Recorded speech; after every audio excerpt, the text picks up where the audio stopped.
Hello guys, welcome back to Radhuni মায়ের kitchen. আজকের আমাদের রেসিপি হচ্ছে কাঁকড়ার ঝোল, যেটা আমার তোমার সবারই পছন্দ। তো শুরু করা হোক আজকের রেসিপি। এরকম কিছু কাঁকড়া আমরা নিয়ে নেব। এবার গরম কড়াইয়ে আমরা তেল দিয়ে তেলটাকেও গরম করে নেব। আর পরিষ্কার করে ধুয়ে রাখা কাঁকড়াগুলি ওই গরম তেলে দিয়ে দিব। এখানে আপনারা যে হলদে হলদে জিনিসটা দেখতে পাচ্ছেন, সেটা কিন্তু হলুদ ছিল না। আমরা পরে এতে হলুদ অ্যাড করেছি এবং অ্যাড করেছি নুন, আর ভালো করে ভেজে নিয়েছি। আপনারাও ঠিক এভাবে ভেজে নেবেন। দেখুন, কাঁকড়ার মাসল মেমোরি খুব স্ট্রং থাকে, তাই এখানে কিছু কিছু কাঁকড়াকে হয়তো আপনারা ভাজতে ভাজতে নড়তে দেখতে পাবেন, কিন্তু ভয় পাবেন না, এটা ঠিক পরে এরকমভাবে ভাজা হয়ে যাবে। দেখুন, আমরা বেশ ভালো করে ভেজে নিয়েছি। তারপর এটাকে একটা থালাতে উঠিয়ে নিচ্ছি। ভালো করে তেল ঝরিয়ে আমরা কাঁকড়াগুলোকে উঠিয়ে নেব, যাতে পরে আবার আমরা এই যে তেলটা বেঁচে আছে সেটা ইউজ করতে পারি।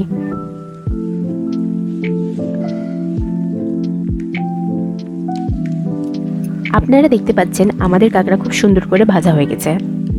এবার বেঁচে থাকা তেলে আমরা আরেকটু তেল অ্যাড করে ওতে গরম মশলা, পেঁয়াজ আর তেজপাতা দিয়ে ভালো করে ভেজে নেব।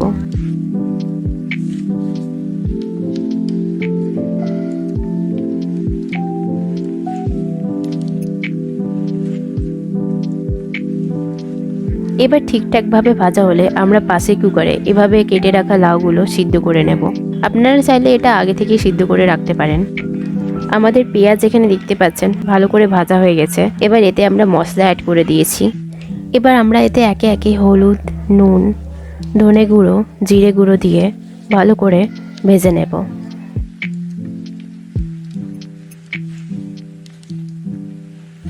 মশলাটা আপনারা এইভাবে ঠিক নাড়তে চাড়তে থাকবেন এবং ভালো করে কষে নেবেন। দেখুন, এখানে আমাদের মশলা রেডি হয়ে গেছে। কি সুন্দর কালার হয়েছে মশলাটার। আমরা যে পাশে লাউটা সিদ্ধ করতে বসিয়েছিলাম, তাতে মোটামুটি 2টো সিটি মারলেই যথেষ্ট। লাউটা ভালো করে সিদ্ধ হয়ে যাবে। দেখুন, আমাদের লাউ সিদ্ধ হয়ে গেছে। এবার সেই মশলাতে আমরা ওই সিদ্ধ হয়ে যাওয়া লাউটা দিয়ে দিয়েছি এবং সেটাকে একসাথে মিক্স করে নিচ্ছি। আপনারাও ঠিক এভাবে ভালো করে মিক্স করে নেবেন। আপনারা দেখতে পাচ্ছেন লাউয়ের ভেতরে মশলার টেক্সচারটা খুব সুন্দরভাবে এসে গেছে। এরপর আমরা এতে ভেজে রাখা কাঁকড়াগুলো ঠিক এভাবে দিয়ে দেব এবং কাঁকড়াটাকেও ভালো করে মিক্স করে নেব মশলার সাথে, যাতে কাঁকড়ার ভেতরেও মশলার টেক্সচার এবং টেস্টটা খুব সুন্দর করে এসে যায়। কাঁকড়াটা ভালোভাবে ভাজা হয়ে গেলে এতে আমরা কিছু পরিমাণ জল দেব এবং একটু নাড়িয়ে চাড়িয়ে নেব।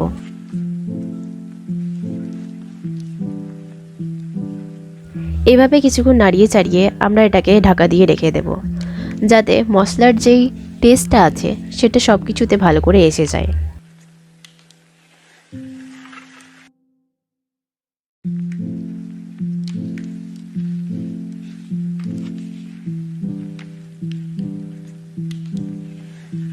এখানে জলটা কিছুটা শুকিয়ে এসছে। এবার আমরা এতে লেবুর রস দিয়ে ভালো করে আরেকবার মিক্স করে ঢাকা দিয়ে রেখে দেব।